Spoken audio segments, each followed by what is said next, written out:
Алматы облысының Талғар ауданындағы серіктестікте 300-ден астам адам еңбек етеді. Оның дені аграрлық білімі бар мамандар. 2014 жылы осы шаруашылықтың жұмысымен танысқан елбасы отандық жоғарғы оқу орындарындағы білім беру үдерісін ғылыммен және өндіріспен ұштастыру қажеттігіне назар аударған еді. Қазір серіктестік оқу орнымен тығыз байланыста. Шаруашылықта тәжірибеден өткен студенттер дипломын алған соң тұрақты жұмыспен қамтылады. Іргетасы 2002 жылы қаланған Байсерке агро жауапкершілігі шектеулі серіктестігі мал шаруашылығы, ветеринария және егіншілік сияқты 3 саламен қатар айналысы. Ең үздік технологияны өндіріске енгізген заманауи серіктестікте адам қолымен атқарылатын шаруа өте аз, небәрі 2-3%.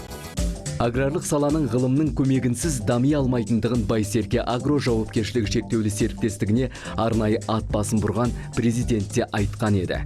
Мемлекет басшысының 2014 жылғы жұмыс сапарынан кейін инновацияны қолдану жөнінде мемлекеттік деңгейде шешім қабылданған. Байсерке агро Мәсімхан Бейсебаев атындағы Талғар агробизнес және менеджмент колледжін басқаруға алған алғашқы бизнес әріптес.